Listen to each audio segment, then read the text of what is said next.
Facebook, je ne suis pas auteur de la musique, je n'ai pas les droits. Dédicace à Capitaine Lui, mon petit frère.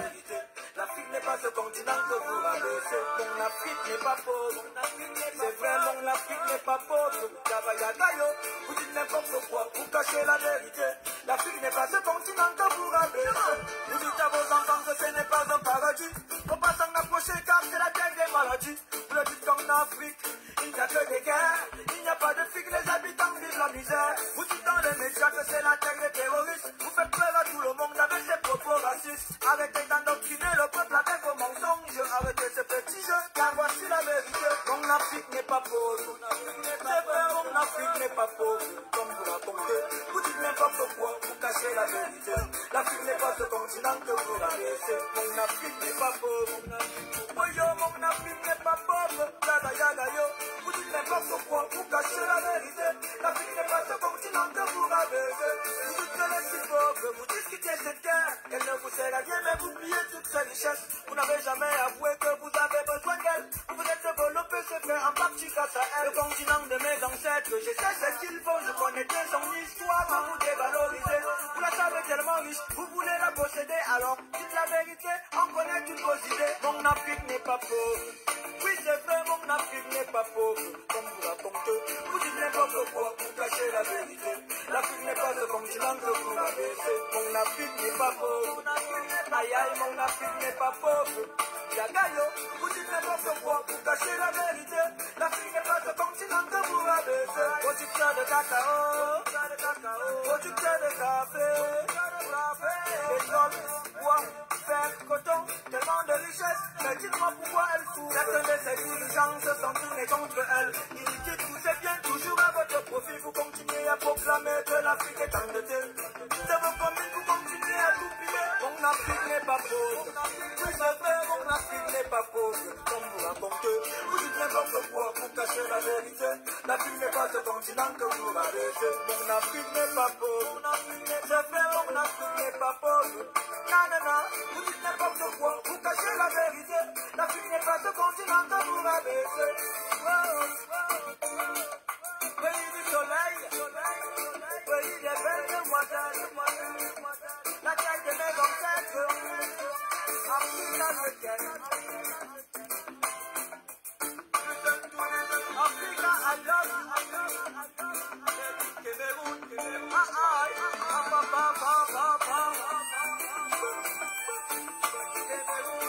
Cameroon,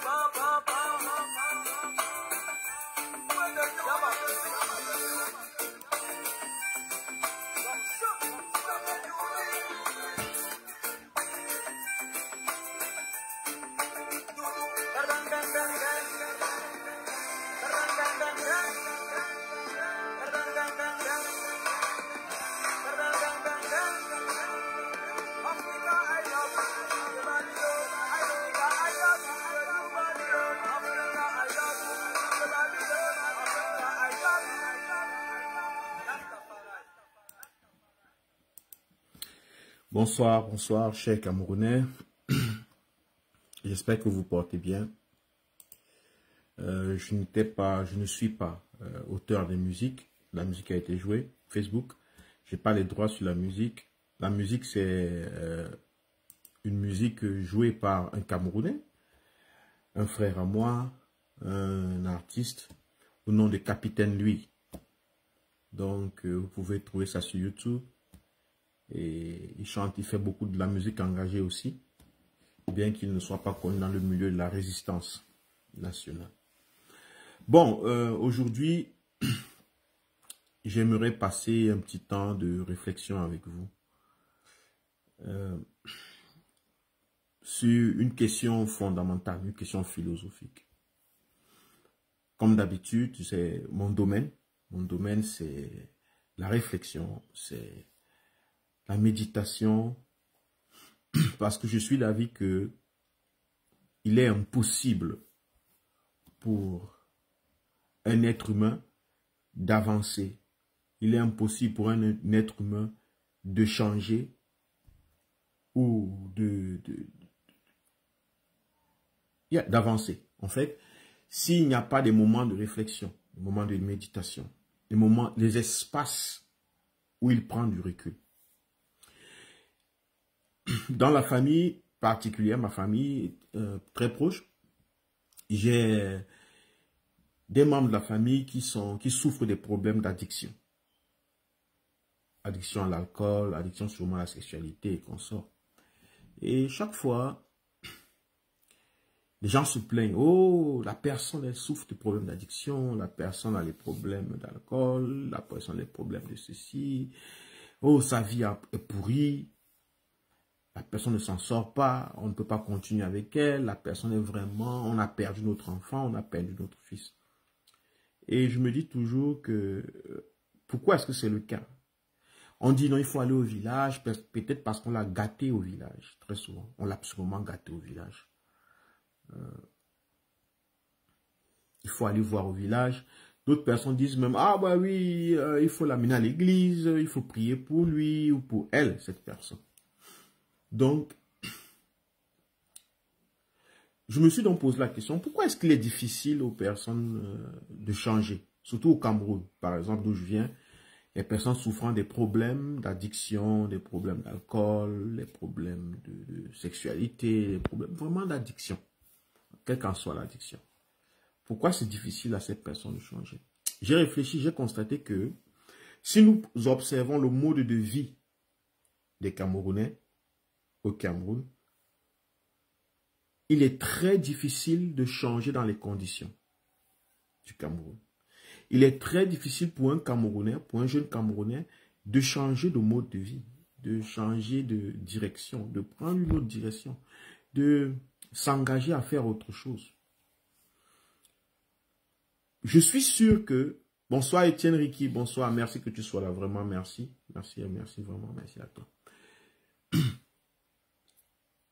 Bonsoir Israël, merci aussi, merci Israël, merci de suivre.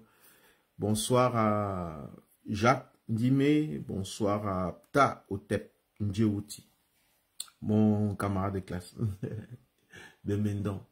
Ok, lycée de Mendon, des bons souvenirs. Donc, je me suis dit que, j'ai observé notre façon de vivre au Cameroun. Il est très difficile de s'en sortir. Il est très difficile de quitter d'un mode de vie, de se libérer d'une addiction, de se libérer d'un problème, de se libérer d'une situation pour la majeure partie des citoyens camerounais. Si vous avez un frère qui est alcoolique, qui est, je sais pas, qui souffre d'une addiction, salut Racine, salut. Vous allez remarquer que c'est très très difficile qu'il s'en sorte. Et dans la famille, on a toujours l'impression qu'on l'a peut-être maudit, qu'on lui a fait ça au village, et on ne comprend pas pourquoi il n'arrive pas à s'en sortir, et qu'on sort. J'ai observé, et j'ai constaté que la promiscuité, nous vivons dans des villes ou des pays qui sont très, où les gens vivent très serrés. Premièrement, elle dit que les gens vivent dans des agglomérations vraiment renfermées. C'est un peu comme des prisons. Nous avons des pays très vastes par rapport aux pays occidentaux.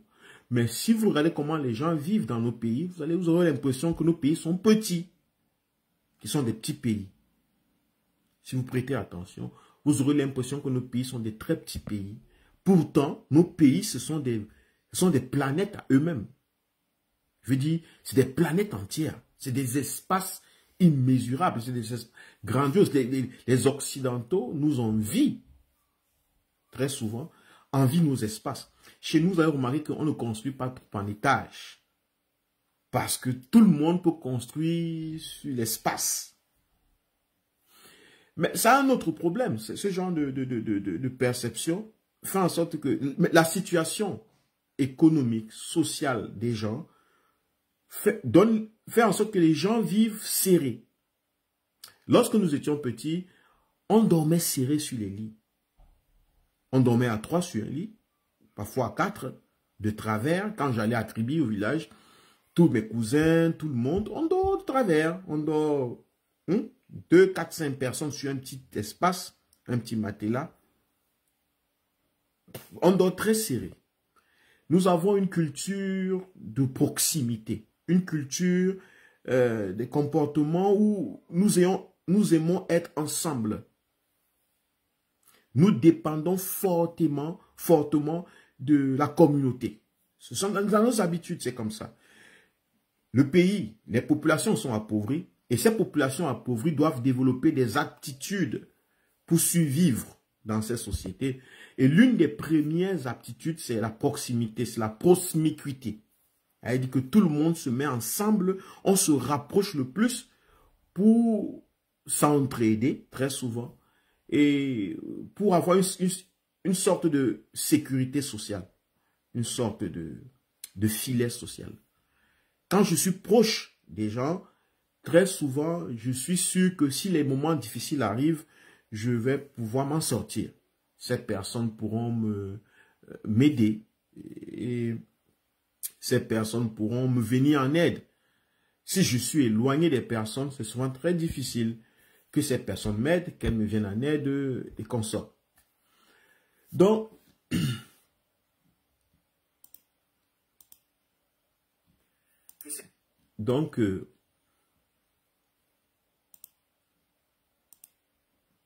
excusez.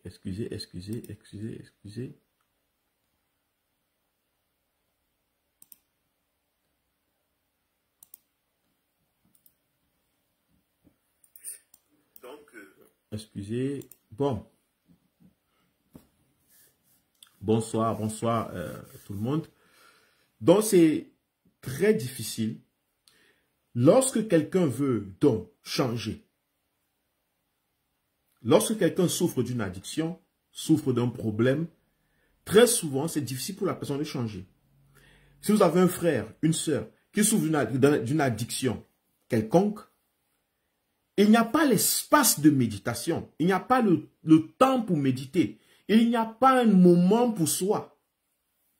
La transformation d'un être humain ou le changement dans la vie des êtres humains, très souvent, a besoin d'un espace de recul. Un espace où on a le temps pour soi.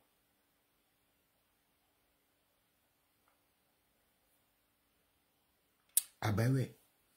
Mais des populations ou des peuples qui sont habitués à la proximité, qui sont habitués à tout le temps être ensemble, il est très difficile qu'un citoyen, un frère, une sœur se retrouve seul dans un espace retiré à lui, où il peut avoir des moments d'introspection, des moments de réflexion. Parce que je vais du postulat que même le plus grand des criminels, même le plus grand des addicts, à un moment où il se dit, oh, il faut que je change ma situation de vie. Vraiment, j'en ai marre moi-même de vivre ça. Mais au moment où il veut prendre la décision, au moment où il veut changer, la porte, on toque à la porte, les amis reviennent. Gars, tu es où? Oh, la go, tu es où? La fille, tu es où?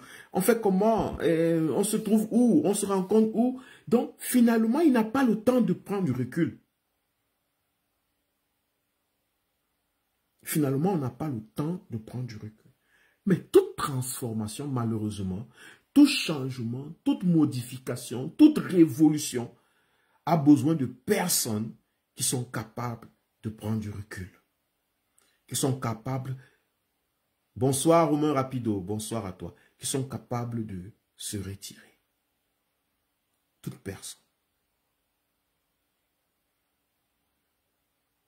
Toute personne qui veut avancer dans la vie, toute personne qui veut faire des pas, toute personne qui veut se transformer, toute société a besoin d'un espace de recul. Et je pense que c'est l'une des raisons pourquoi la majeure partie des citoyens vont dans les églises. Parce qu'il y a ce besoin de méditation, ce besoin de réflexion, ce besoin d'introspection. Mais c'est la seule solution qu'ils ont. Malheureusement, c'est les mêmes qui sont au quartier, qui vous pourrissent la vie, qui se retrouvent avec vous dans des églises. À pourrir la vie à Dieu. Tout le monde va pourrir la vie à Dieu parce que finalement, au quartier, on n'arrive pas à avoir du répit. À la maison, on n'arrive pas à avoir du répit. Ça joue un très grand rôle dans la capacité des gens de sortir de leurs problèmes.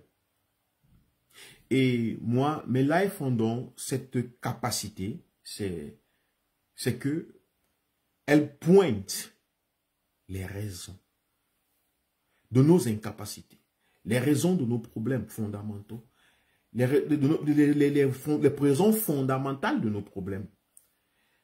Mes lives ont pour objectif de reconstruire nos maladies, de les remettre à la surface, de les sortir du subconscient et de les ramener à la surface.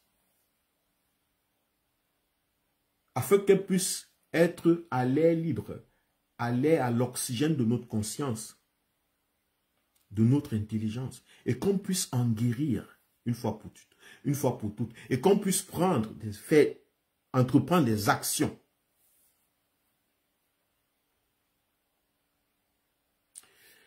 Le thème de ce live ce soir, donc c'est... Le thème de mon live, c'est de la distraction. Ce que je vais faire aujourd'hui, c'est la distraction, comme d'habitude. Je ne vais pas parler de Ngongo, je ne vais pas parler de Frambia, je ne vais pas parler de Maurice Kamto, je ne vais pas parler de... Je vais faire de la distraction. Et comme les Camerounais aiment la distraction, je pense que les Camerounais vont aimer ce que je vais faire ce soir, cet exercice. Il s'agit de parler du piège dans lequel tombent les sauveurs de l'humanité. Les sauveurs de l'humanité. Qui sont les sauveurs de l'humanité? Et quel est le piège dans lequel ils tombent très souvent? J'aimerais que chacun d'entre nous ferme les yeux et pense la première fois où il a sauvé quelqu'un d'une situation, où il a aidé quelqu'un à s'en sortir, où il est venu en aide à quelqu'un, où il ou elle, quelqu'un leur a redonné le sourire parce que les personnes disent merci de m'avoir sauvé, merci de m'avoir changé, merci de m'avoir apporté telle aide, merci de m'avoir fait ceci, merci de m'avoir fait cela. J'aimerais que chacun d'entre nous se mette dans cette posture, dans ce souvenir. Comment t'es-tu senti la première fois où tu as fait quelque chose et quelqu'un t'a dit merci? Premièrement, où tu as fait quelque chose et tu as senti que tu as aidé quelqu'un d'autre à sortir d'une situation. Comment tu t'es senti?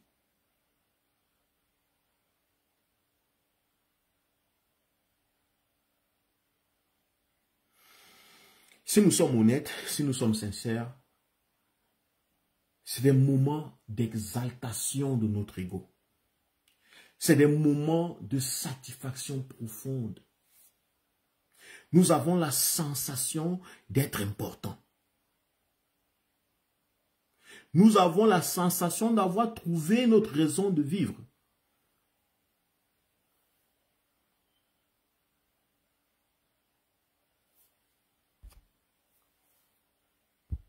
Nous avons la sensation d'avoir trouvé, de retrouver notre raison de vivre.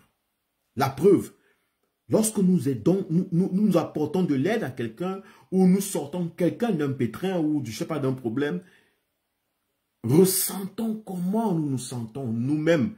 Pas l'autre qu'on a aidé, pas l'autre à qui on est venu en aide, pas l'autre qui est sorti, qu'on a sorti de la situation, mais nous-mêmes. Il y a comme une sensation d'accomplissement.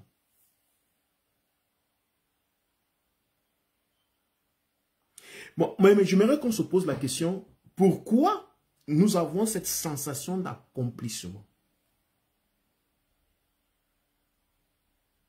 Est-ce que si j'en vivais seul sur une île, est-ce que si je vivais seul sur une île, j'aurais la même expérience? Est-ce que j'aurais la même sensation? Est-ce que j'aurais la même façon de voir les choses? Est-ce que j'aurais la même émotion? Seul sur une île, je n'aurais personne à aider. Je n'aurais personne à sortir du pétrin. Je n'aurais donc personne. Je ne suis pas sûr que j'aurais ressenti cette émotion. Mais comme je ne suis pas seul sur une île, je suis avec des millions de Camerounais, je suis avec des millions d'Africains, je suis avec des peuples, des êtres humains, des millions d'autres personnes. Vivre avec les autres, en relation avec les autres, en collaboration avec les autres, en harmonie avec les autres, produit certaines émotions. Et dans la vie avec les autres, il y a les difficultés. Les êtres humains rencontrent des difficultés financières, les difficultés mentales, les difficultés physiologiques, même il y a des handicapés physiologiques. Ça veut dire qu'ils n'ont pas les pieds comme tout le monde, ils n'ont pas la tête comme tout le monde, ils n'ont pas les mains comme tout le monde. Et dans une société, il y a toutes ces différences-là. Et elles doivent pouvoir interagir entre elles, ces différences. Elles doivent pouvoir fonctionner entre elles. De telle sorte qu'elle soit harmonieuse, la société. Et dans le besoin fondamental d'organiser cette harmonie, nous sommes obligés, nous étions, nous les hommes, obligés à créer des structures, des contextes, des idées, des idéologies. Comme par exemple l'idéologie religieuse qui dit « fais du bien à l'autre, aide le prochain, aide les orphelins, sois bon envers les autres, viens en aide aux déshériteux, aux nécessiteux, pardon. » Et que si tu viens en aide aux nécessiteux, si tu viens en aide à ceux qui ont besoin d'aide dans la société, tu auras une récompense. Une récompense céleste, premièrement. C'est que tu auras une récompense céleste. C'est-à-dire, le Dieu créateur de tous ces hommes va te récompenser d'avoir fait du bien. Tu auras sûrement des portes du ciel qui te seront ouvertes après la mort. Et tu vivras une vie meilleure, splendide après la mort. Peu importe ce que tu vis sur la terre. Pourvu que tu viennes en aide aux autres. Pourvu que tu viennes en aide. Que tu sauves les autres. Très souvent, c'est comme ça que nous sommes éduqués, conditionnés. Mais pour venir en aide aux gens, pour être bon, pour donc ouvrir les écluses des cieux, il faut vivre dans des sociétés où les gens manquent, où il y a beaucoup de nécessiteux. La pauvreté, la misère, la soif, la faim, les frustrations, les manques.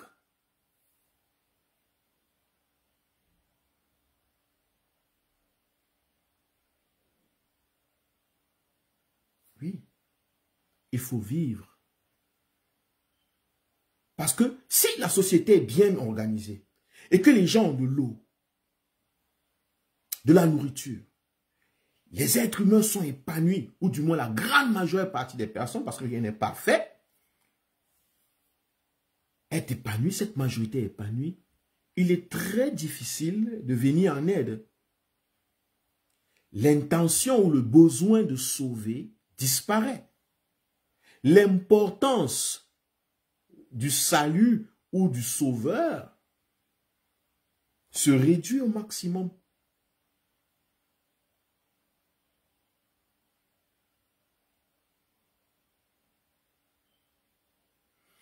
Le sauveur n'est qu'important dans les sociétés où les gens sont misérables.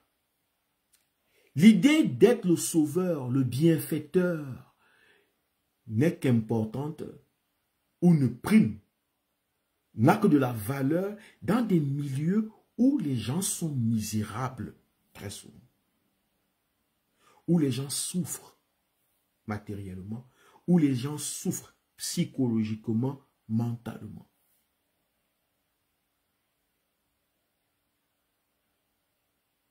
Mais Puisque nous grandissons dans des milieux comme ça, par exemple au Cameroun, c'est un milieu de souffrance atroce, de manquement sans limite. Le Cameroun est un endroit, est presque un enfer, une jungle. Bisous à Rouen. Le Cameroun est un enfer humain, terrestre. Je ne peux pas m'imaginer à quoi peut ressembler le ciel. Je ne sais pas à quoi peut ressembler le ciel. Mais le Cameroun est un enfer terrestre. Si les gens peuvent souffrir autant sur la terre et qu'ils doivent encore être punis pour l'éternité, je ne sais pas à quoi peut ressembler l'enfer. Mais pour ce qui est réel, le Cameroun est très difficile à vivre. Vivre au Cameroun, c'est vraiment être en enfer et essayer de s'en sortir. Et dans les milieux enfer, dans les milieux aussi difficiles, le Cameroun n'est pas un enfer géographiquement. Il faut que je fasse cette précision. Le Cameroun n'est pas un enfer géographiquement. La faune et la flore du Cameroun, c'est le paradis. Le Cameroun n'est pas un enfer géographiquement. Le Cameroun est un enfer idéologiquement, politiquement. Le Cameroun est un enfer parce que ceux qui vivent au Cameroun ne sont pas conscients qu'ils sont au paradis. Ceux qui gouvernent le Cameroun ne sont pas conscients qu'ils sont en train de gouverner au paradis.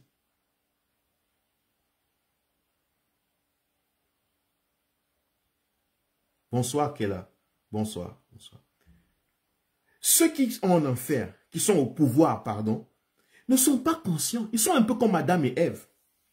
Si vous qui êtes des chrétiens, vous lisez la Bible, vous allez constater que Adam et Ève étaient comme des animaux.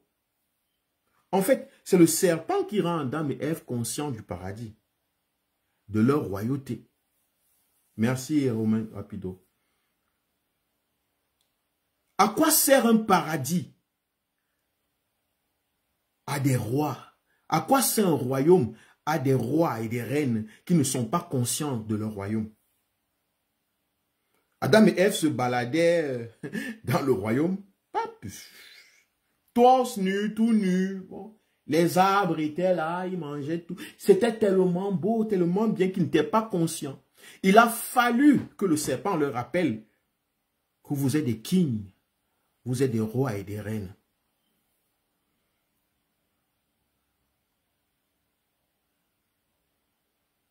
Il a fallu qu'ils prennent conscience de leur royauté, qu'ils prennent conscience du paradis dans lequel ils sont. Et ce qui leur a permis de le prendre, c'est Satan. Ce qu'on appelle Satan dans la Bible, c'est le serpent. Donc, le Cameroun en lui-même n'est pas géographiquement, géologiquement. Dans sa faune et sa flore, le Cameroun est un paradis. Mais les habitants du Cameroun, les dirigeants du Cameroun, sont comme Adam et Ève, inconscients qu'ils sont des kings, des queens, des reines et des rois dans un paradis. Et c'est cette inconscience qui fait du paradis le Cameroun un enfer. Quand je dis que le Cameroun est un enfer, je ne suis pas en train de dire que géographiquement c'est un enfer. C'est l'inconscience du peuple camerounais, l'inconscience des dirigeants camerounais qui font partie du peuple camerounais, il faut le préciser, qui fait du paradis un enfer. La majeure partie des citoyens regardent le ciel. Lorsque tu leur parles du paradis, ils lèvent la tête au ciel.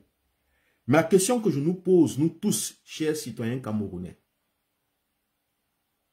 qu'est-ce qui prouve que nous ne sommes pas déjà au paradis et que nous avons mess up, que nous avons foutu le bordel? D'où tenons-nous la preuve? Qu'est-ce qui nous prouve? Qu'est-ce qui nous fait ne pas penser que peut-être nous sommes déjà au paradis? Mais juste que nous foutons le bordel. Peut-être. Peut-être nous foutons le bordel au paradis.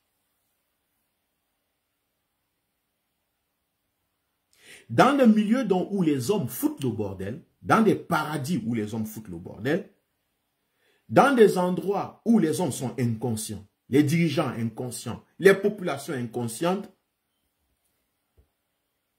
puisque souffrir, vivre misérablement n'est pas notre nature. Le paradis n'était pas fait pour qu'on vive misérablement. Donc on aura toujours une sensation qu'on a besoin d'un sauveur. Qu'on a besoin de quelqu'un qui nous sauve. Qu'on a besoin de quelqu'un qui nous sort par là. Que nous sommes en prison. Remarquez. Remarquez très bien. Beaucoup d'entre vous ont la sensation, que ce soit dans vos mariages, que ce soit dans vos amitiés, que ce soit dans vos relations, dans vos boulots, dans vos écoles, dans vos études. En tant que Camerounais, vous avez toujours un bac, une idée dans les bacs là que vous n'êtes pas libre. Vous n'avez pas remarqué ça? Que vous êtes quelque part emprisonné, vous n'êtes pas heureux. La grande majeure partie des Camerounais sont les champions à ne pas être heureux. Je ne suis pas heureux dans ce mariage. Je ne suis pas heureux dans ces relations. Je ne suis pas heureux ici. Je ne suis pas heureuse. Oui, je ne suis pas heureux. Non, moi, c'est parce que je n'étais pas heureux avec elle. Je ne suis pas heureux. Personne n'est heureux. Très peu de Camerounais sont heureux. Qu'ils soient mariés ou non. Il y a des gens qui sont... La majeure partie des Camerounais ne sont pas heureux célibataires. Ils ne sont pas heureux mariés. Ils ne sont pas heureux dans le travail qu'ils font. Ils ne sont pas heureux dans le chômage. Ils ne sont pas heureux. Ils sont heureux dans rien.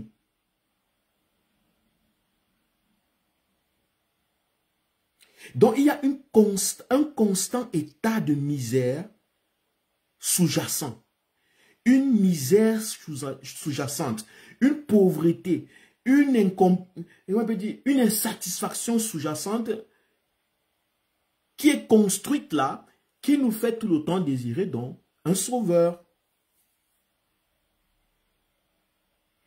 Quelqu'un qui va nous sortir de là.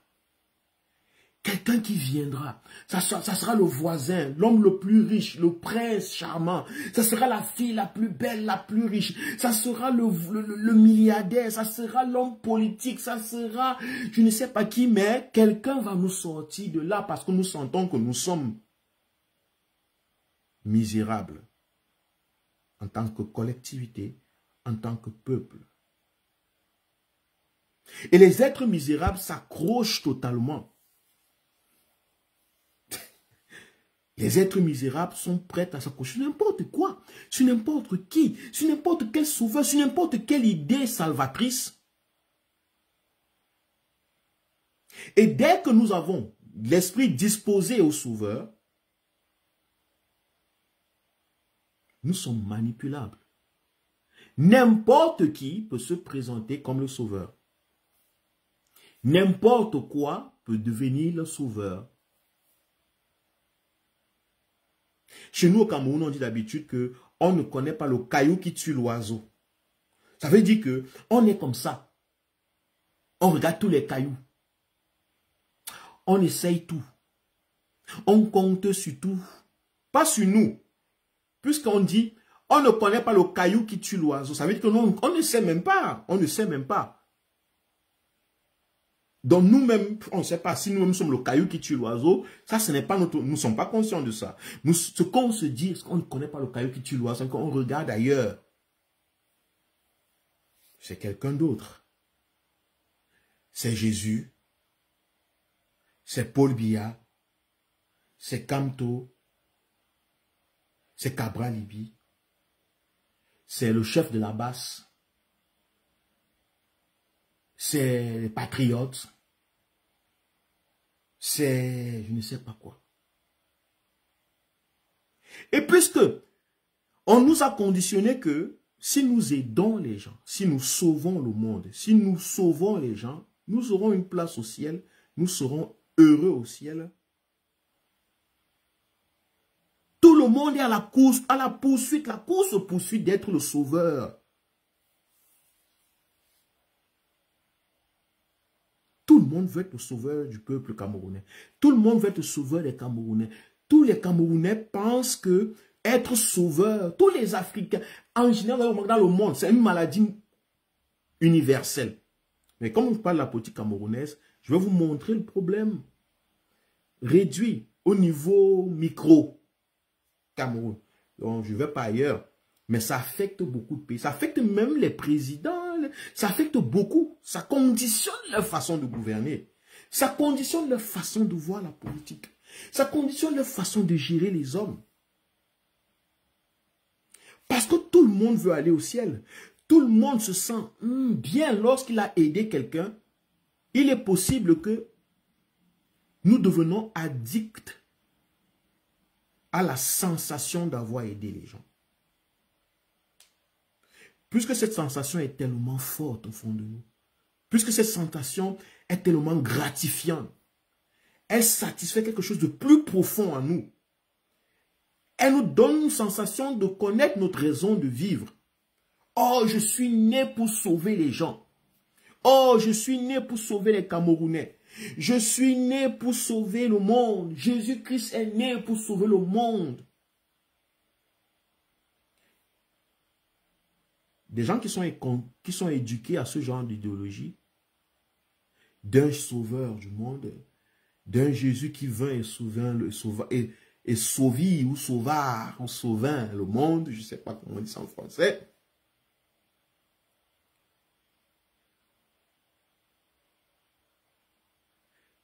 Ces personnes finissent par développer un amour de la posture du sauveur.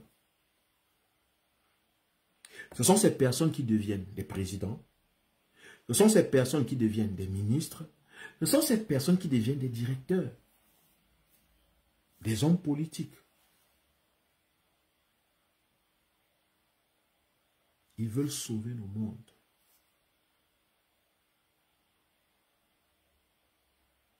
Dieu a tant aimé le monde qu'il a envoyé son Fils unique, afin que quiconque croit en lui ne périsse pas, mais qu'ait la vie éternelle. C'est formidable.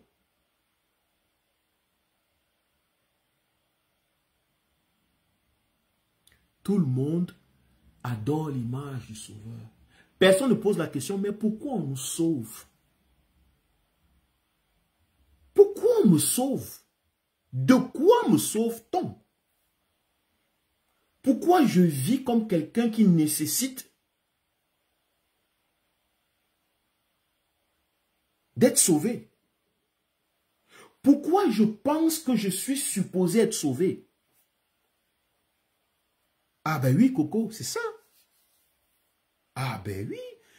Personne ne pose cette question. Tout le monde se sent à l'aise à l'idée d'être sauvé.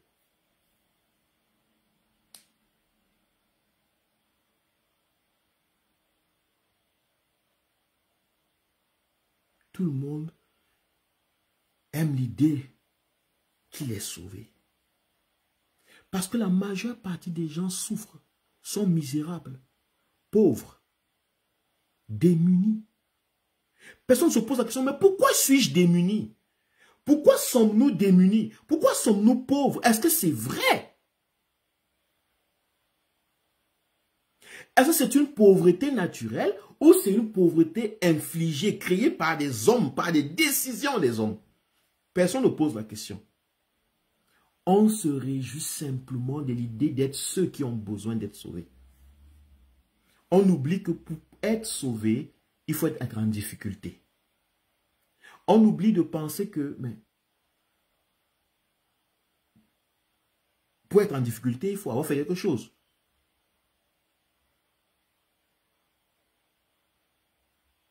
Pourquoi suis-je en difficulté? Comment est-ce que je suis arrivé à être en difficulté? Personne ne pose la question. Les Camerounais ne se posent pas cette question. Les Camerounais veulent être sauvés. Ils enjoy l'idée d'être sauvés. Ils se réjouissent, se sentent à l'aise avec l'idée d'être sauvés. Et dans un pays où la majeure partie des gens aiment se sentir sauvés, ne soyez pas surpris que la même majeure partie des personnes aiment être des sauveurs ou passer pour des sauveurs, jouer le rôle des sauveurs. Il y a un marché pour ça. Il y a un marché pour les sauveurs et les sauvés. Vous avez 30 millions d'habitants qui même la sensation de se sentir sauvé par quelqu'un. Et 30 millions de possibilités qu'un sauveur se lève ou se présente ou s'impose en étant le sauveur. Agisse comme étant le sauveur de ces 30 millions de personnes. Vous allez remarquer que le discours politique, les campagnes politiques, les programmes politiques, les habitudes des dictatures politiques, les habitudes politiques des régimes au pouvoir, remarquez très bien, la seule façon de vous vendre leur pouvoir ou leur politique, c'est dans la sensation de se passer comme ceux qui vous sauvent. Et ça mord. Et tout le monde mord au filet. Tout le monde mord au filet, c'est alléchant. Le pays, l'espace public est propice au salut.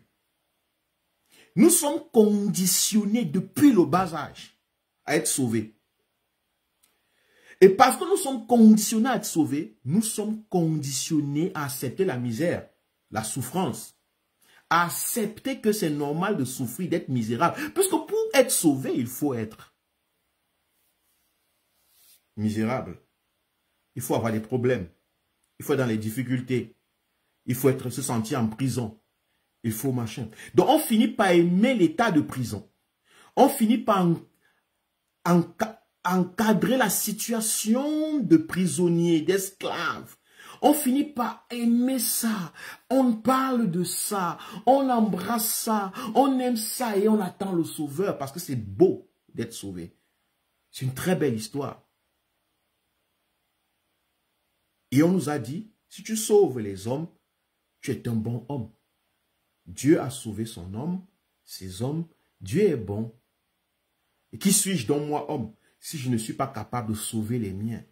Vous allez entendre des discours comme « Je veux sauver mon peuple. Je représente mon peuple. Je défends mon peuple. » Vous allez suivre dans les discours de tous les jours, dans les réseaux sociaux, dans la politique. Quand un non-politicien veut vendre son image, veut vendre sa politique, il vient au nom des gens qu'il veut sauver. Très souvent, la majeure partie des personnes vous disent que Paul Biya a aimé le Cameroun. Paul Biya est un panafricain. Il a sauvé les Camerounais. Pourquoi? Parce que Paul Biya n'a pas vendu, bon, monsieur Paul Biya, n'a pas vendu les biens du Cameroun. C'est un bon panafricain parce qu'il a sauvé le Cameroun de ne pas être pillé. Il n'a pas dilapidé le Cameroun. Il a conservé les accords, les machins, il a des espaces. C'est ce que j'entends souvent dans les chaînes de télé, les chaînes de médias, Afrique Média et tout ça. Une chose que M. Biya, on va le remercier quand même pour ça, c'est qu'il n'a pas dilapidé les biens du Cameroun.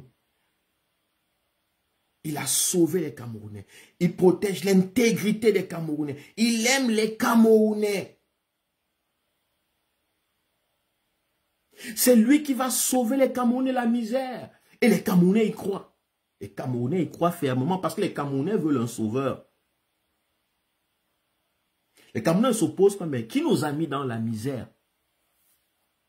Comment faisons-nous pour nous retrouver dans la misère? Parce que cette question va ramener le peuple à sa responsabilité. Ça va ramener chaque individu à sa responsabilité. Ça va ramener chaque individu à la méditation, à l'introspection sur ses habitudes, sur sa façon de vivre, sur sa façon de manger, sur sa façon de boire, sur sa façon de dépenser. Ça va le ramener à lui. Donc, il ne faut pas penser aux raisons pourquoi on est d'abord malheureux. Il suffit de regarder qui est le sauveur. Ah, c'est Paul Biya, c'est Camto, c'est Cabral, c'est ceci, c'est cela.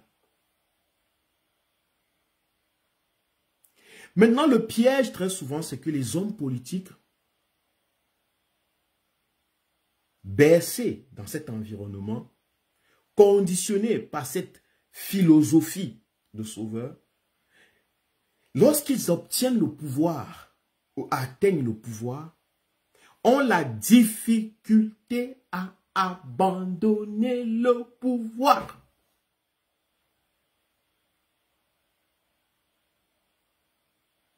Ils ont une difficulté très... Et c'est compréhensible. Comment abandonner ce qui vous offre autant de joie, qui vous donne une raison de vivre? Lorsque M. Biya arrive au pouvoir en 82, c'est des liasses, c'est des foules en liesse, c'est des chansons, des musiques. Paul Biya, notre président, vive la nation. Paul Biya, toujours chaud, chaud, chaud, chaud, chaud.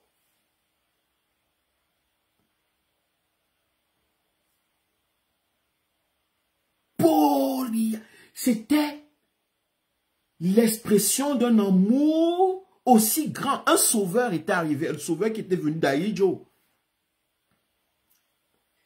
Ahidjo avait pour trop de torture. On ne s'est pas posé la question, mais pourquoi on a souffert sous Ahidjo? Qu'est-ce qui s'est passé? Comment il a fait pour nous torturer? Comment il a fait pour... Non. On a besoin d'un sauveur. Paul Biya est arrivé. Ah oui, je suis né en 79, je rappelle à tout le monde qui doute de mes capacités de mémoire.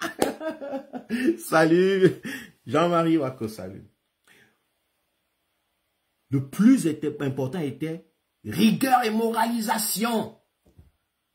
Même le président Kamto, mon président, a couru. Il a entendu des paroles. Parfois, je me dis souvent que nos papas là, quand ils couraient, parce qu'ils ont entendu rigueur et moralisation, qu'est-ce qui s'était passé?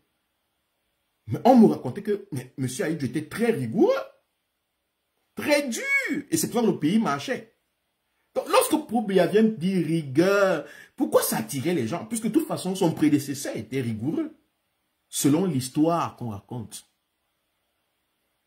Et les hommes rigoureux, très souvent, ils semblent, sont moralisateurs. Je veux dire qu'il y a une certaine morale. Et la majeure partie de l'histoire qu'on nous raconte du passé, du Cameroun, quand nous n'étions pas encore là, c'est que on se comportait mieux dans le Cameroun d'Ahidjo que maintenant. On ne détournait pas comme maintenant, on ne volait pas comme maintenant, machin, machin, machin. Donc, je ne comprends pas pourquoi le slogan rigueur et moralisation a touché autant le cœur des gens que les gens ont fini par croire que Biya serait la solution. Mais je vais vous dire la raison. C'est que la grande majeure partie d'entre nous, consciemment comme inconsciemment, bon, en majeure partie très inconsciemment, cette majeure partie des personnes, nous sommes conditionnés à se mettre dans la posture des gens misérables, des gens qui ont besoin d'un sauveur, des gens qui ont besoin d'un salut. Nous préférons vivre à l'idée qu'on a un sauveur. Cette idée nous arrange. Même s'il n'y a pas de sauveur, mais simplement vivre à l'idée que je suis quelqu'un dont on prend soin d'eux. Que quelqu'un d'autre va prendre soin. Pas moi, je ne vais pas prendre soin de moi, mais il y a quelqu'un d'autre qui va prendre soin de moi. Je ne suis pas moral.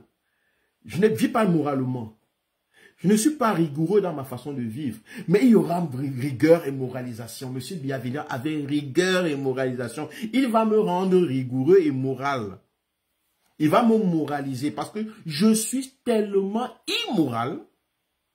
Je suis tellement dans la désinvolture, donc je suis préparé à aimer un président qui me propose rigueur et moralisation. Si je veux vivre en tant que Camerounais, j'ai besoin d'un sauveur qui me sauve de mon immoralité. C'est cet état d'esprit qui a poussé les gens à accepter ce genre de slogan. Malheureusement, il faut qu'on se dise la vérité. Nos parents, puisqu'on n'est pas, il faut qu'on l'accepte chacun, que chacun d'entre nous l'accepte. Ce n'est pas une injure, ce n'est pas une critique mauvaise, ce n'est pas quoi, quelque chose contre nos parents, le Kamto, Albert Zongang et tout. Ces gens étaient en un état d'inconscience avant. Eh bien oui. La preuve, ils ont reconnu qu'ils étaient dans un état de conscience et qu'ils ont pris conscience avec le temps. Bon, bien soit fait. ils sont cette minorité qui ont pris conscience avec le temps que non, on s'est trompé. Il y a des gens qui ne savent même pas qu'ils se sont trompés. La majeure partie des gens qui supportent le RDPC jusqu'à présent sont très souvent des gens qui ne savent même pas qu'ils se sont trompés, qu'ils l'acceptent même pas.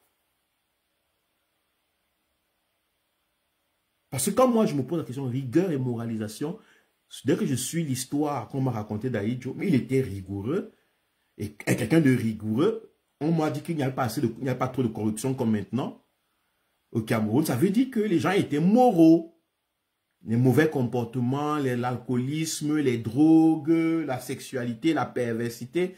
Il n'y avait pas ça tellement. Donc, je me dis que quand même ce monsieur était donc rigoureux et automatiquement moral. Sa politique était rigoureuse et automatiquement morale. Ou bien. Ou alors elle était morale ou moraliste et automatiquement les gens se comportaient de manière correcte. Mais lorsque M. Biya vient en 82 dit rigueur et moralisation, personne n'a posé la question, mais il répète ce que Ahidjo a dit. Personne n'a dit, mais il est en train de dire qu'il va continuer ce que Ahidjo a fait, puisque de toute façon, ce que Ahidjo faisait. Mais tout le monde, les gens sont tombés dessus. Les gens sont rentrés de l'Europe. Oh, ça a changé, ça a changé. Pourquoi autant de soif, autant d'engouement autour? C'est parce que le peuple camerounais, dans son fond intérieur, a fini par accepter qu'il a besoin d'un sauveur. Qu'il est incapable de se sauver. Il est incapable de sortir de la situation. Qu'il est incapable de devenir ce qu'il veut devenir. Que ça ne peut que passer par quelqu'un d'autre. Par Jésus, par le prophète, par l'homme politique.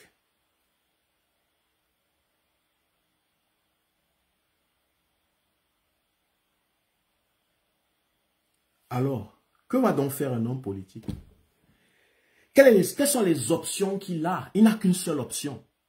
C'est de vous proposer le salut. L'homme politique n'a qu'une seule option.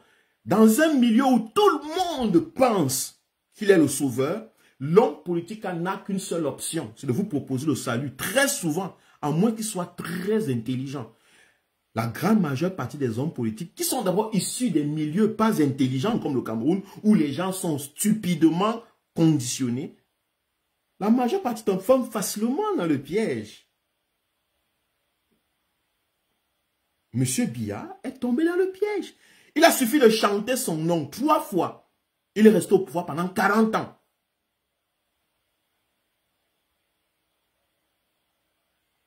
Il a suffi de chanter son nom 3 fois. Il a perdu la boule. Parce qu'il a vu ce peuple qui comptait sur lui. Il a vu un peuple qui n'attendait que lui. Qui ne comptait que sur lui. Qui disait, viens nous sauver. Sauve-nous. Nous, où tu nous vois là, on ne sait même pas s'il faut voter. On ne sait même pas s'il y a un président. On ne sait même pas la démocratie.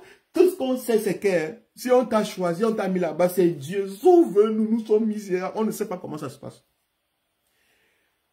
Le dirigeant politique n'a pas le choix. Je ne suis pas là pour dédouaner qui que ce soit. Je suis en train de vous présenter le problème de fond. Le problème, la base, notre état d'esprit, notre mode, notre psyché. Ce qui constitue notre état d'esprit fondamental. C'est-à-dire que la racine de nos comportements et notre perception. Tu as des gens qui disent que, gars, on ne peut pas sans toi.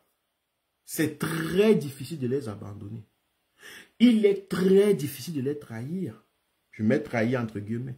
Il est très difficile de dire à ces gens non. Pourquoi? Parce que chaque fois que tu vas donner un biscuit à quelqu'un, le sourire, la brillance des yeux, la sensation de joie qu'il va te représenter, tu auras la sensation que tu viens de sauver un être. Tu viens de donner un sens à la vie d'un être humain. Tu viens de toi-même te donner le sens de ce pourquoi tu es là. Il y a des gens qui arrivent au pouvoir comme M. Biya, ils ne savent même pas pourquoi il est là. Mais des Camerounais qui ont besoin des sauveurs, d'un sauveur, lui on dit, gars, c'est toi qu'on attendait. Rigueur et moralisation. C'est ça qu'on attendait. Sauve-nous. Tu pars dans un quartier, dans une ville, les gens sont... Wow! Il n'y a pas de mal à apprécier un homme politique. Mais les appréciations qui ne sont pas fondées sur le travail, sur l'œuvre, sur l'action de l'homme politique, ce sont des appréciations fallacieuses. Ça prouve que c'est émotif. Ça veut dire que la majeure partie des appréciations de 82 sur M. Biya, où il n'avait même pas encore commencé à faire quoi que ce soit. On chantait à son nom partout. C'était des appréciations basées sur rien. Il n'y a pas de résultat. Il n'y avait pas encore de bilan. Non. Mais comme les gens ont besoin du sauveur et que l'homme politique regarde comme ça, il dit merde. Regarde celui-ci. Regarde celui-là. Si je refuse à celui-ci maintenant les postes, il va me tuer. Si je refuse aux villageois, si un ministre, ils vont me tuer. Si je refuse à ceux-ci un directeur, ils vont me tuer. Si je dis aujourd'hui que je pars, je quitte le pouvoir, ils ne savent plus sur qui compter. Ils ne savent pas comment faire pour construire les routes, les hôpitaux, dans leur village, dans leur ville. Ils n'ont aucune idée. Ils ne savent pas que c'est possible qu'un peuple s'organise. Et on crée des États ou bien des institutions fortes qui font en sorte que les gens puissent changer, que les hommes puissent changer à la tête de l'État, mais les institutions protègent et sécurisent la vie et améliorent la situation ou bien la vie des citoyens. Ils ont les yeux fixés sur le sauveur. Monsieur Biya est le sauveur. S'il part, nous sommes foutus. Pardon, ne part pas. Le pauvre homme même, je ne sais pas, hein, je n'étais pas là, mais d'après ce que j'en raconte, le pauvre homme même en 92, il est parti, je suis fatigué. Comme c'est un paresseux. Non, reste. Les gens le supplient. Tu vois les gens sortir. Notre candidat naturel, c'est M. Biya. Notre candidat naturel, c'est M. Biya. Notre candidat naturel. On ne comprend pas pourquoi. Et pourquoi M. Biya accepte toujours? Parce que ça satisfait son ego profond. Il est dans la posture du Christ. Le Sauveur, le Christ. Mort sur la croix du Calvaire pour sauver son peuple. L'envoyé de Dieu. Quelle sensation forte d'être à la posture de l'image. La plus belle image, la plus belle idole de ton esprit. Quelle satisfaction de se mettre à la posture, d'être au même niveau que le sauveur de l'humanité. Tout le monde compte sur toi. Tout le monde espère sur toi. Le pays n'attend que ta parole, n'attend que toi. Tout le monde te veut. On a peur de te perdre. Si on te perd, nous sommes foutus. Oh Seigneur, ne m'abandonne pas, Seigneur. Oh Seigneur, n'abandonne pas ton fils. Parce que si tu m'abandonnes, Seigneur, je suis foutu. Je ne sais pas où aller. Je ne sais pas quoi faire. Je ne peux pas m'en sortir. Imaginez donc un président, un homme politique qui a en face de lui une bande de personnes qui attendent le sauveur. Imaginez-vous la sensation, la grosseur de son ego. Chaque fois qu'il fait du bien à une personne parmi. Quand je dis bien, dépendant de ceux qu'il a en face. Ça veut dire que si quelqu'un veut 1 million, si quelqu'un veut être ministre, si quelqu'un veut être directeur, si quelqu'un veut être député, il permet que chacun, que tu puisses voler, que tu sois bon, machin. Regardez combien les gens vont s'accrocher. On ne peut pas te lâcher.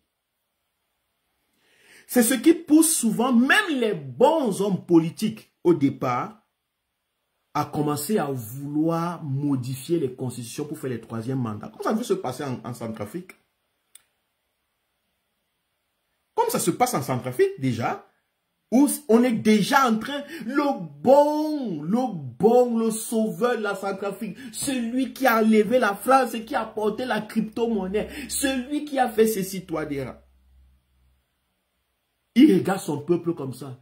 Il regarde les gens et dit, c'est pas possible. Et là, comment tous même, je les ai sauvés, j'ai regardé la Russie, je me suis mis en relation, j'ai combattu la France. Et ils ont encore besoin de moi. Regarde comment ils ont besoin de quelqu'un qui défend. Je ne vois personne d'autre. Il n'y a personne d'autre dans ce pays qui peut faire ce que j'ai fait. Je suis le sauveur de l'humanité, de la Centrafrique, du Cameroun, comme M. Biya, de Mbongo, du Gabon, comme M. Mbongo. Ils sont tous là comme des sauveurs. Parce qu'ils ont cette culture. Nous avons ce conditionnement que nous sommes nés pour sauver les gens. On nous a inculqué l'idée d'un sauveur. Et on nous a dit de ressembler au sauveur. Ressemble à Jésus, ressemble à Dieu, ressemble à Moïse, ressemble à je ne sais pas quoi. Tous ces sauveurs de l'humanité, à Noé qui a sauvé les animaux, il a mis dans la hache et ils sont partis.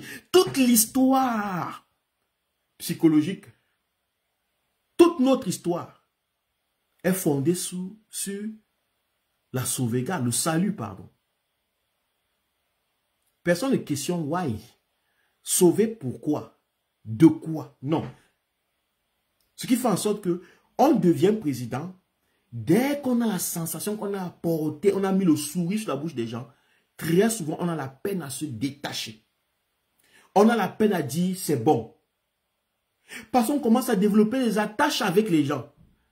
Puisque nous sommes là, ils nous disent que tu nous as sauvés. Oh, Paulia, vraiment, tu nous as aidés. Vraiment, merci, Paulia. J'ai vu une femme pleurer.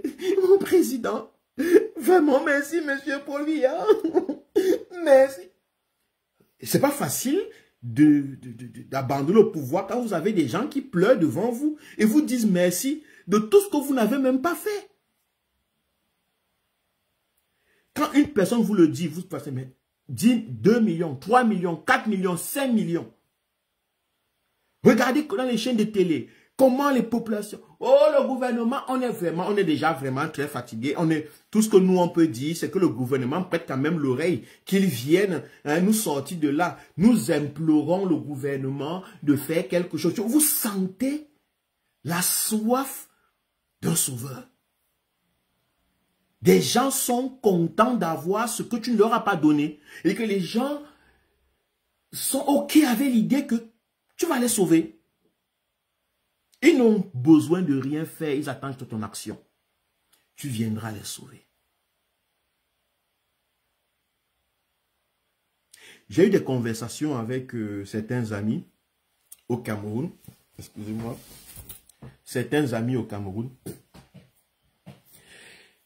Qui me disent, tu sais, l'un des problèmes que Moïse Kamto, ou beaucoup de Camerounais qui se sont battus, qui se sont mis pour Moïse Kamto, la façon dont les gens parlent, c'est que beaucoup de Camerounais qui sont allés en prison se sont dit, quand Moïse Kamto, le gens qui fait là, il a souvent les soutiens.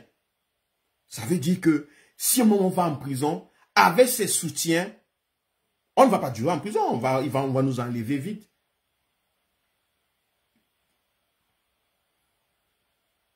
Quand il m'a dit ça, et je lui ai posé la question, mais qu'est-ce que toi tu leur réponds? Rien, il ne répond rien. Lui-même, il confirme que oui, c'est ça. Il faut aussi comprendre que beaucoup de gens ont dit que avec ses soutiens, beaucoup de gens se sont engagés parce qu'ils se sont dit que Moïse Kamto a des soutiens, comme il est le pape du droit, il est le quoi du crématorium, il est le premier homme connaît le droit et que il suffit de connaître le droit et avoir un agenda, les gens vont nous sauver. Beaucoup de gens ont adhéré et se sont engagés. Maintenant, ils se retrouvent en prison, ils sont en train de regretter, ils écrivent des inbox aux gens que vraiment, je n'avais pas su que c'était comme ça. Je croyais que Moïse Kamto avait des gens derrière, que même si on nous arrête, ils pouvaient... Donc, vous voyez que les Camerounais, même lorsqu'ils vont vers un leader politique, ou bien, lorsqu'ils adhèrent à une idéologie, il y a toujours cette idée derrière qu'au moment difficile, un sauveur viendra.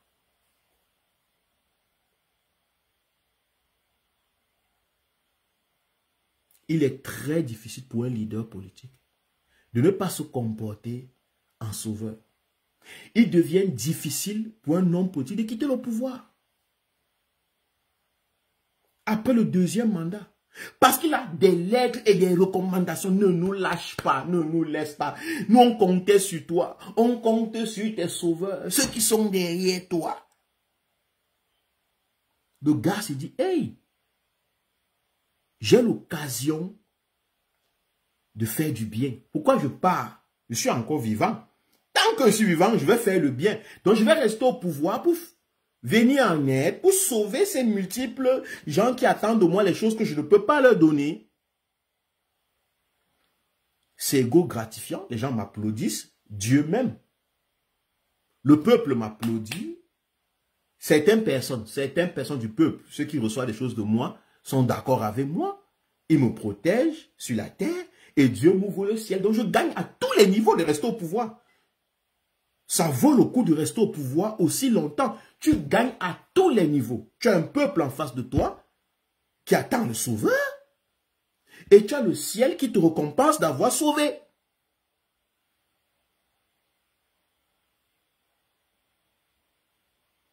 Tu perds où? Il n'y a aucune raison de ne pas faire 3 mandats, 4 mandats.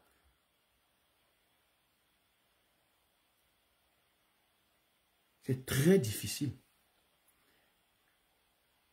Parce que nous, les Africains, nous avons intériorisé que nous devons être sauvés. Nous avons accepté la posture d'un peuple qui doit être sauvé. Nous avons accepté par là que nous sommes des peuples misérables, impuissants. Nous, les Camerounais en particulier, nous avons accepté que nous sommes impuissants. Nous sommes incapables de changer quoi que ce soit. Jusqu'à ce que vienne un sauveur sur la croix du calvaire. Et il faut que le sauveur là soit sur la croix du calvaire. Parce que si ce sauveur n'est pas blessé, sanguiné, on va même pas le reconnaître. En passant, il faut que ce sauveur ait une couleur. Le sang doit couler. Plus le sauveur est torturé, plus le peuple... Oh, c'est le seul homme. Alors, tu vois souvent les gens qui présentent le président Moïse Kamto comme étant le seul homme.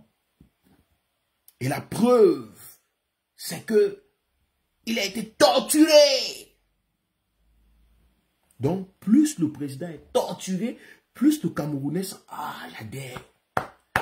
Ouf, la couronne d'épines. Le sang coule. Directement, son cerveau associe l'image du Christ sur la croix avec la couronne d'épines qui souffrait et qui est bon. Donc, c'est déjà là. Le programme est là. Si le président dit, je ne suis pas, ça va pas, je vais pas faire ça seul, je ne ferai pas ça seul, il faut que vous vous engagez. Non, non, non, non. Quand on ne peut rien, quand on ne peut pas, on vous a déjà dit que c'est une voie perdue. Le changement dans la paix par les unes. On ne peut pas. Monsieur Kamto, il a échoué. La politique Kamto a échoué. Suivez ça sur les réseaux sociaux. Sur les chaînes de télé au Cameroun. Tout le monde est d'accord. Presque tout le monde est d'accord que la posture de Moïse Kamto a échoué. Vous savez pourquoi? Parce qu'il n'y a pas le sang. Parce qu'il n'y a pas la souffrance du leader. On n'a pas encore tué un leader. Il n'a pas encore fait le sacrifice suprême pour le peuple. Parce que le peuple veut le sauveur. Le peuple ne veut pas se sauver. Le peuple veut un sauveur. L'une des chansons les plus populaires en 2018, c'était Kamto, sauve-nous, sauve-nous. Il y a mon ami Rapido Dijan qui joue ça tout le temps. Sauve-nous, sauve-nous, sauve. Très bon rythme, bon pour l'ambiance, bon pour la lutte. Mais la psyché derrière, la psychologie derrière ce mot, ça dévoile le désir profond du peuple camerounais. Le Cameroun veut un sauveur.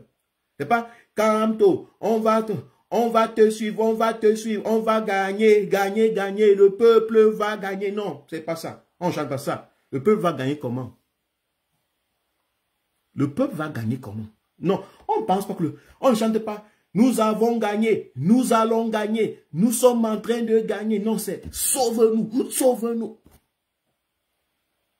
Ça, tu me le morceau, tu vas voir les gens font les TikTok.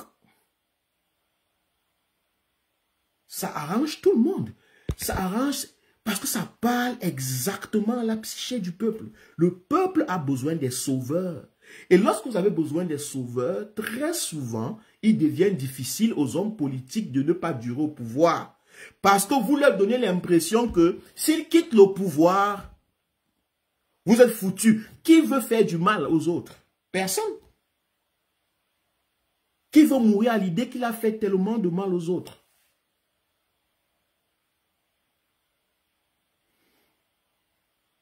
Qu'il a fait perdre les millions en Ngongo, à Frambia, à Emetazé, des milliards, des gens ces années qui buvaient le vin, ils dansaient, ils montaient, ils partaient aux États-Unis, ils revenaient. S'il leur dit que j'abandonne le pouvoir, ça va leur faire mal. Les Ngongo, les Motazé, les machins, ils sont tous dans la même posture. Ils ne chantent pas Kamto, ils chantent Paul Biya, sauve-nous, sauve-nous. Toum, toum, toum, toum, toum, toum, toum, toum. Monsieur Pobio, oh Popol, oh Popol, oh Popol, sauve-nous, sauve-nous. C'est juste le rythme qui change peut-être. Mais c'est la même psyché qui est derrière. On a besoin d'un sauveur. Et c'est là le problème des coups d'État constitutionnels, des personnes qui perdurent au pouvoir parce que il y a une grande satisfaction à faire du bien. Sauver les autres, aider les autres. Monsieur Biya a promis l'émergence. L'émergence est une bonne chose. Il n'a pas encore réalisé. Pourquoi vous voulez qu'il parte? Qu'il aille où? Il n'a pas encore fait du bien. Il n'a pas encore fini de faire le bien aux Camerounais. Et les Camerounais n'ont pas encore trouvé en lui qu'il n'aura pas encore fait autant de bien. Non, les Camerounais veulent le bien. Ils veulent qu'il leur fasse encore du bien, l'émergence. Ça, c'est la distraction Wellington sauve. Je m'en fous de où Ngongo se trouve. Je m'en fous de où il se trouve.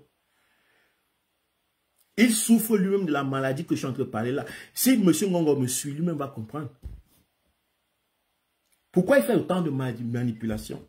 Parce qu'il veut être le sauveur des Camerounais.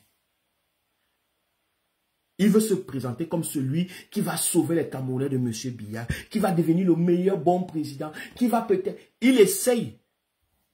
Vous savez combien de personnes à qui Ngongo fait du bien et il n'arrive pas à s'en détacher? Comme vous savez combien de femmes espèrent des villas de Ngongo en 2025? Des avions, des voyages, des chaussures, des habits. Combien de familles dans les villages prient chaque jour que Ngongo assume leurs promesses? Ce n'est pas facile d'acheter le pouvoir. Parce qu'il y a des gens qui attendent les sauveurs. Et il y a des gens qui se réjouissent, se réjouissent de jouer le rôle du sauveur.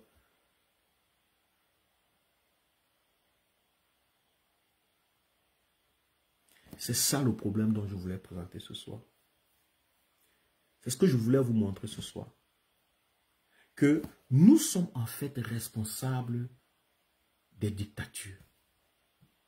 Nous, le peuple, nous sommes quelque part ceux qui entretiennent les dictatures.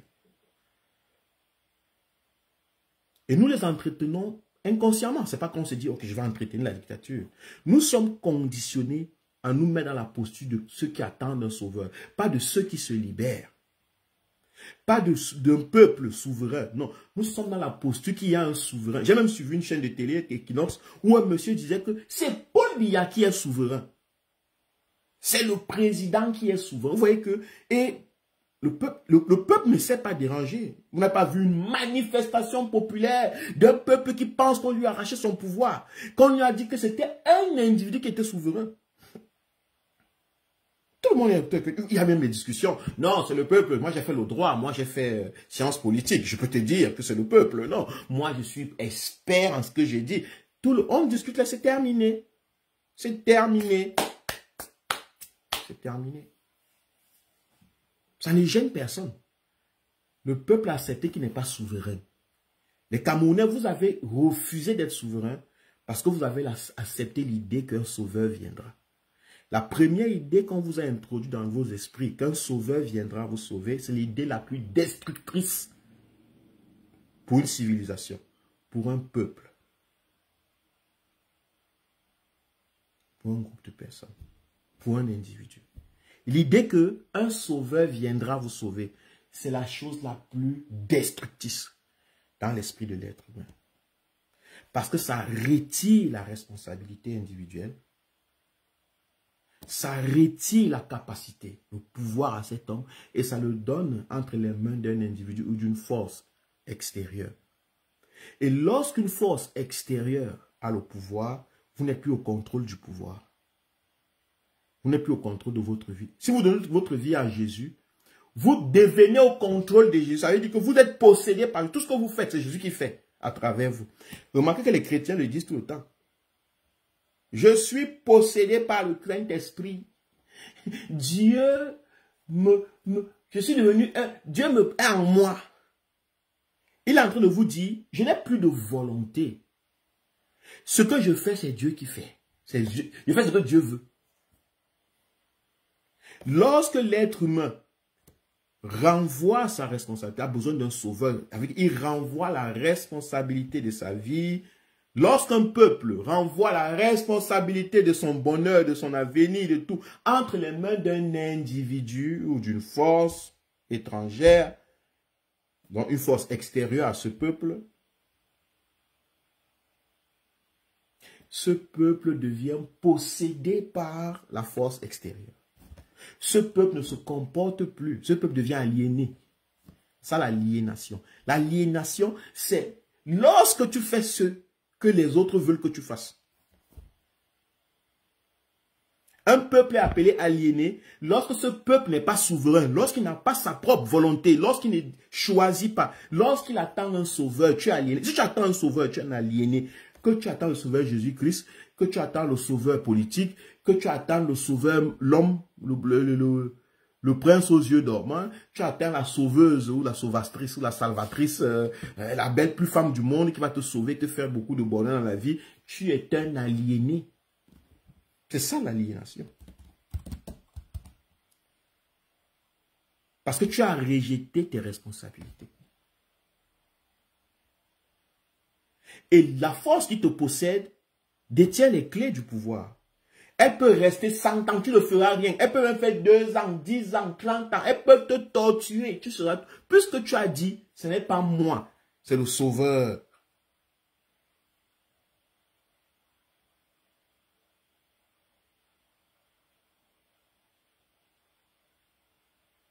Regardez combien de millions de Camerounais souffrent à l'attente d'un sauveur.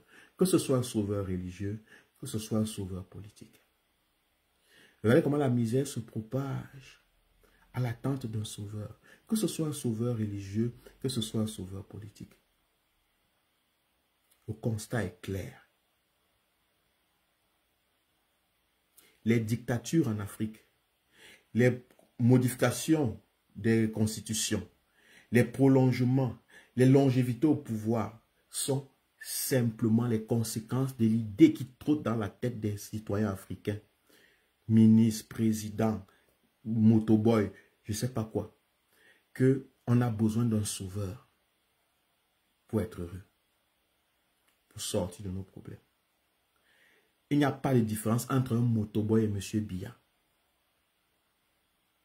Il n'y a pas de différence entre un moto-taximan, une différence qualitative entre un moto-taximan et M. Ngongo. Il n'y a pas de différence qualitative entre M. Ngongo et Atangan, entre un Bayamsila et Atanganji. Il n'y a pas de différence qualitative. Quantitative, oui, l'autre a beaucoup plus d'habits, l'autre mange beaucoup plus de morceaux de poulet, l'autre conduit beaucoup plus de voitures. Mais qualitative en tant qu'être humain, il n'y a pas, puisque tous souffrent d'un même problème. Le peuple camerounais attend un sauveur. Et Ngongo, Atanganji, Paul Biya jouent les sauveurs. Merci de m'avoir suivi. J'espère que nous avons eu un petit moment de réflexion profonde sur cette soif, ce qui est un problème de fond. Le jour où nous allons arrêter d'attendre un sauveur, nous allons agir. Le jour où nous allons arrêter d'attendre un sauveur, nous allons commencer par agir en responsabilité, en pleine conscience. Et je vous assure, un sauveur ne viendra pas. Maurice Kamto n'est pas le sauveur. Et je Même quand je dis ça, même le président Eli Maurice, quand on m'écoute sûrement, ou bien va m'écouter un jour à l'autre, il comprend ce que je veux dire. Que ce qui va le tuer, s'il prend le pouvoir un jour, ça ne sera pas qu'il n'est pas bon pour les Camerounais. C'est qu'il n'arrivera pas il risque de ne pas arriver à se détacher de l'idée qu'il est très bon pour les Camerounais. Je ne dis pas qu'il va le faire. Je veux seulement dire que en général, c'est souvent comme ça. Quand les hommes prennent le pouvoir, lorsqu'ils ont le pouvoir, très souvent, ils n'arrivent pas à se détacher. Parce que l'idée d'être bon envers les êtres humains, parfois plus captivant que tout. Mais il faut être capable de se détacher de l'idée qu'on est venu sauver les autres. Qu'on est venu sauver le monde. Lorsqu'on a cette approche, on va dans la politique avec beaucoup plus de relaxation. On s'engage en politique avec beaucoup plus d'ouverture. On comprend que les autres font partie du jeu. On accepte les différences. On accepte les défis, les challenges, la concurrence, la concurrence politique, démocratique. On accepte tout. Pourquoi? Parce que de toute façon, on n'est pas là pour sauver les gens. On est là pour faire le nécessaire, ce dont nous sommes capables. Parce qu'on comprend que on n'est pas là, on ne peut pas tout faire. On ne peut pas tout faire. Donc, dès qu'on accepte qu'on ne peut pas tout faire, qu'on n'est pas là pour sauver les gens, on finit par accepter que oui. Pour sauver tous ces gens, il faut être capable de tout faire. Et comme je ne peux pas tout faire, donc je ne peux pas être le sauveur des gens. Je fais le nécessaire, l'essentiel. Après, je pars. Un autre Camerounais va prendre, je mets les dispositions, on met les dispositions pour qu'un autre Camerounais puisse prendre, faire sa part et partir.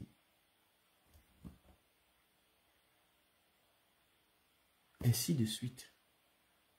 Mais si on va avec l'idée qu'on est le sauveur, que Jésus est le sauveur, et que nous sommes déjà devenus des Jésus pour le peuple camerounais, pour le peuple africain, pour les ceci, ça devient difficile de ne pas tripatouiller la Constitution. Parce qu'on a l'impression qu'on fait du bien en restant au pouvoir. On fait du bien à des gens en restant au pouvoir. Et tout le monde aime faire le bien. La sensation de faire le bien. Il devient difficile. Tu as l'impression que quitter le pouvoir, c'est faire le mal. Les gens te disent, si tu quittes le pouvoir, on te tue.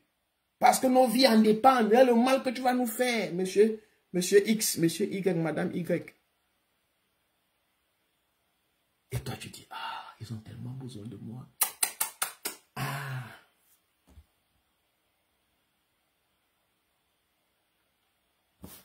Le live que j'ai fait, c'était pour parler à tout le monde. C'était pour parler à tous les Camerounais de tous les bords.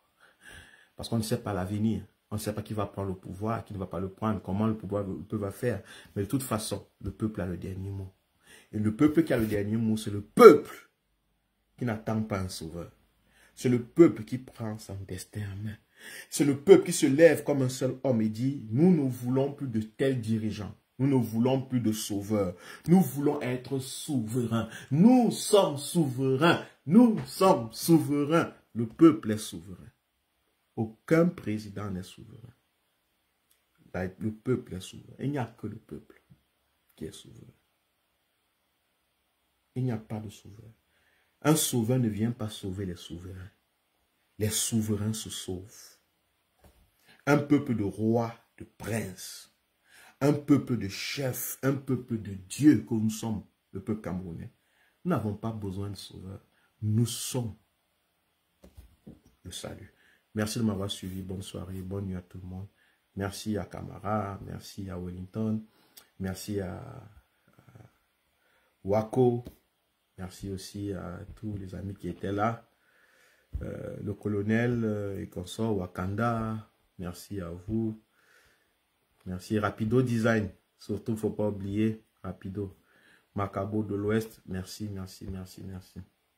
Et à Fabrice, merci aussi. Ciao, bonne soirée.